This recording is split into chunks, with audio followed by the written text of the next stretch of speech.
Y nos puedes iniciar ya, Miguel Ángel, porque conviene que todo el mundo conozca ese truco del que hay que aprovecharse. Efectivamente. Quizá la preparación a la caseína que estuvimos explicando ayer puede ser un poco complicada por la cantidad de ingredientes que intervienen en ella, aunque, bueno, si se conocen las proporciones no tiene excesiva dificultad. Sin embargo, insinuamos un poco que podemos preparar también las tablas simplemente con un ajo. Con un diente de ajo, que podemos ver perfectamente, y frotando ese ajo sobre la tabla. Porque una ristra es carísima. O usamos un ajo o no. No, un diente, con un diente suficiente. Depende del tamaño de la tabla, indudablemente. Entonces vamos frotando con presión, o sea, presionando bastante bien para extraer el jugo del ajo, que tiene una cierta capacidad adhesiva.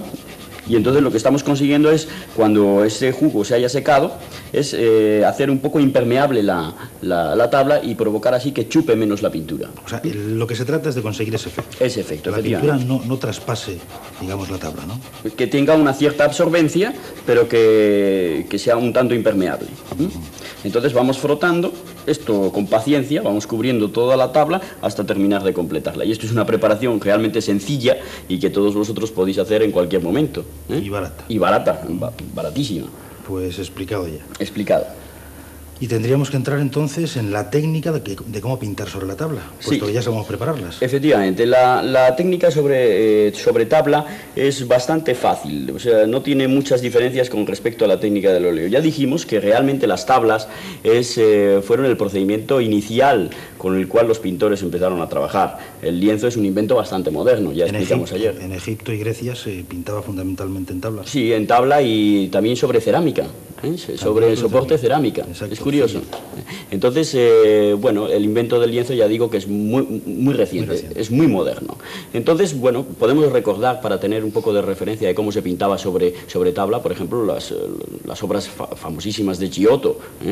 Podemos ver ahora un cuadro de Giotto precisamente pintado sobre tabla, y además que aprovecha la forma de la tabla para hacer el efecto de la cruz. Es un crucificado y aprovecha el soporte tabla para hacer también el cuadro en forma de cruz. Esto no está pintado al óleo, esto es pintura al temple, pero vamos, que como ejemplo de pintura sobre tabla nos vale perfectamente. Nos vale. Porque podríamos incluso hacer que se vea algo más, por ejemplo, y estar hablando de cómo se restaura un cuadro. Sí, efectivamente, estamos observando ahora como un cuadro que aparece ya parte del restaurado, el efecto, este cuadro está también sobre tabla, el efecto que se produce por alteración de los barnices. Esta parte de la derecha del cuadro aparece toda enturbiada porque los barnices se han oxidado. Entonces la parte de la izquierda lo único que ha ocurrido es que han limpiado el barniz. Es decir, la pintura está en perfectas condiciones, lo único que está deteriorado es el barniz. Yo aprovecho para decir que en España hay magníficos restauradores, efectivamente. Efectivamente. Y que son capaces y han hecho impresionantes obras de restauración. Sí, y que a veces no es necesario que venga gente de fuera para restaurar cosas, ¿no? Es una cita sin más, en reconocimiento a esos españoles restauradores. De acuerdo. Estamos ya sobre la tabla, tenemos un modelo elegido que es es propicio quizá para el tema. Sí, yo creo que Tampoco es especial. Es el motivo es lo de menos. Lo que nos va a interesar un poco, voy a coger la paleta. Espera. Eso es. Cojo los pinceles. Lo que nos interesa un poco de este motivo es algo que ya vamos a empezar a hablar, y es sobre el empaste, sobre la utilización del empaste para explicar la sensación de profundidad, para explicar que unos objetos quedan más cerca y otros objetos quedan más lejos. Entonces quizá este motivo nos viene bastante bien porque tiene distintos planos en profundidad. Hay cosas más cerca y cosas más lejos. Por eso hemos elegido este tema. Pues muy bien. La principal característica que tiene la pintura sobre tabla, a diferencia de la pintura sobre lienzo, es que el pincel debe estar bastante cargado de pintura. En el lienzo, como tiene una cierta flexibilidad, aunque tenga poca pintura, pinta perfectamente, cubre perfectamente. Sin embargo, en la tabla, mira, si no está bien cargado, vamos a hacer el ejemplo. Eso es, el movimiento se demuestra andando. Fíjate. Pintando, claro. Yo cargo el pincel poco, intento pintar aquí y fíjate, apenas pinta. ¿Te das cuenta? Claro. Porque está poco cargado. Ahora, si lo cargo bastante bien, si el pincel aparece bastante cargado, vamos a verlo, con mucha pintura, perfectamente cubre. ¿Te das cuenta? Es decir, es quizá la diferencia más importante entre pintura sobre tabla y pintura sobre lienzo. No hay más diferencias. Bueno, y que al ser un soporte duro, pues admite más trabajo, o sea, admite trabajar la pintura mucho más que el lienzo. Aunque hay también lienzos muy gruesos que perfectamente pueden resistir estos trabajos. Está claro. Y permanece lo mismo, es igual de perdurable la pintura en tabla. Sí, yo creo que sí. Bueno, todo depende también de la preparación que tenga. Hay preparaciones que se deterioran más y hay preparaciones que se deterioran menos. O sea, la imprimación, quiero decir. Está muy claro. De momento vamos a ya olvidar un poco que estamos trabajando sobre el soporte tabla, aunque del todo no lo vamos a olvidar porque tenemos una ventaja al no haber preparado esta tabla de color blanco, porque el mismo color de la tabla, el mismo color de la madera nos puede servir, o de fondo, nos puede servir como, en algunos casos, como tono que dejamos, ¿entiendes? O sea, en algunos sitios podemos dejar el color propio de la tabla como un tono más del cuadro. O sea, no es necesario pintarlo, y en ese caso, pues indudablemente tiene esas ciertas ventajas, que la misma textura de la tabla nos puede permitir ofrecer una variedad más, un tono más, una calidad más en el cuadro. Bueno, vamos a empezar a pintar. Que hablen tus pinceles, que vamos a disfrutar. De acuerdo. Mira, lo primero que he hecho ha sido diluir un poco con agua ras, con esencia de trementina, la pintura, sobre todo en las zonas de últimos términos, en las zonas más alejadas, como es el caso del fondo. Lo amasamos bien y entonces vamos a pintar un poco el fondo, bastante diluido.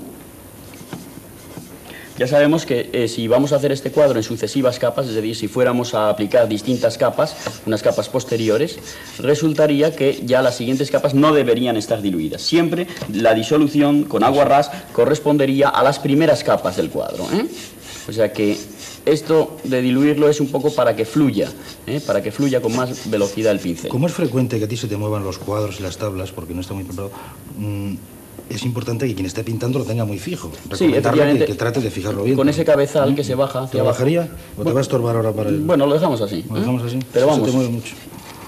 O bájalo. No, yo te lo sujeto. Vamos a ver. Bien. Bueno, entonces vamos cubriendo el fondo. Si te das cuenta, la pintura queda bastante opaca, aunque no queda empastada. Y esto es importante. Los últimos términos, no empastarlos demasiado, para que dé sensación de profundidad, que no se nos vengan encima. Los últimos términos poco empastados. Más ligeros de exactamente. En este caso, con agua ras. Por ejemplo, toda esta parte de aquí, seguiríamos con el fondo, etcétera. Bueno, vamos a dejar de momento el fondo, si te parece, y vamos a hablar un poco de cómo buscar la sensación un poco del follaje de las plantas. ¿El verde follaje? El verde follaje, de los distintos planos. Yo recomiendo, como siempre, a la hora de pintar estos motivos, que pueden tener muchos elementos, jugar un poco con el efecto de entornar los ojos, porque al entornar los ojos nosotros simplificamos la imagen. Fíjate que ahora con los ojos abiertos vemos multitud de hojas, con todos sus detalles, con todos sus contornos. ¿Cuántas? ¿Cuántas hay?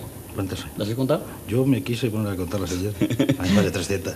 Yo creo que sí, No nos importa realmente el número de hojas.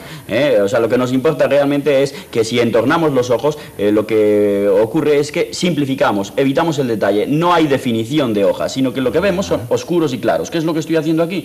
¿Ves? Por ejemplo, en toda esta zona de... Y además la cámara lo hace perfectamente. Ese desenfoque... Perfecto.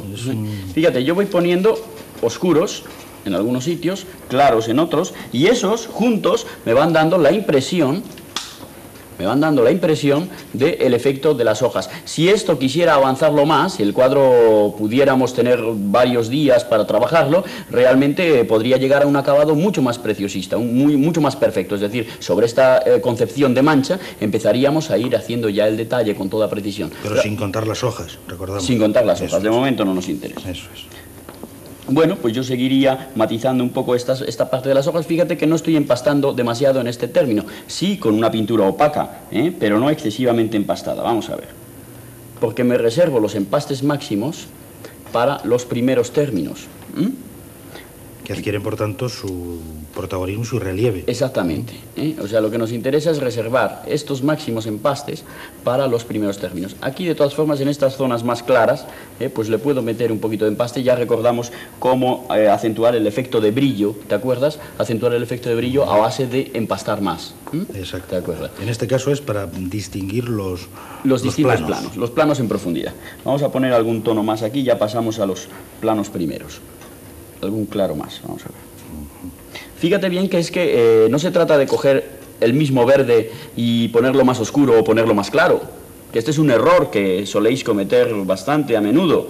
O sea, coger un color y ponerlo más oscuro y más claro, y con eso ya pensamos que está matizado el cuadro. En absoluto. Estamos pintando. O sea, no se trata de oscurecer y aclarar el color, sino, aparte de eso, aparte de oscurecer y aclararlo, se trata de matizarlo. Fijaros bien que en algunos casos estoy poniendo un verde más amarillento, aparte de que sea más claro o más oscuro. Y en otros casos estoy poniendo un verde más azulado. O sea, efectos de la luz. Efectos de la luz, que ya hemos estado hablando. O sea que no el color es el mismo, más oscuro y más claro. Vamos a pasar a los primeros términos de todas formas. Vamos a coger, por ejemplo... ¿A lo más llamativo te refieres? Estos tonos rosados, que pueden ser bonitos. Esto prácticamente con el rojo de cadmio y un poco de blanco lo soluciono fácilmente. Aunque luego lo tengamos que matizar. Para todos estos pequeños toques, ¿ves? En algunos casos le doy algo de amarillo para calentar aún más el efecto rosado de las hojas, de las flores. Fíjate, ¿ves? O sea, que haya variedad. Lo importante es que haya variedad de color en todo momento. Es decir, que no quede aburrido de color. Es importantísimo esto. Fíjate, creo que queda clarísimo. Esos pequeños toques variados que le estoy dando por aquí, cómo le ganan el efecto. O sea, no estoy ni oscureciendo ni aclarando. Y además hoy vas a tu ritmo y lentamente, no hay precipitación. Efectivamente. Porque estamos ya concluyendo, pero se ve perfectamente cuál es el efecto del cuadro. Vamos a poner algunos toques más por aquí. Esto naturalmente pues es lento, como ya hemos dicho en otras ocasiones, no hay que ir con prisa, pero sí en este primer momento del cuadro, en este momento en que manchamos, esa parte del cuadro que no habéis podido ver cuando hemos estado manchando, eso hay que hacerlo con bastante agilidad. Bueno, pues ya entonces la última recomendación sería esta, que como resulta que la tabla es mucho más asequible que el lienzo para los que se inician, pueden aprovechar y ejercitarse una y otra vez precisamente sobre las tablas. Y de momento evitamos los lienzos. De momento sí, yo creo que podemos evitar los lienzos, aunque el que le apetezca, o sea, no se lo vamos a prohibir, o sea, no prohibimos nada. Pero así dejamos ya concluido el espacio de hoy.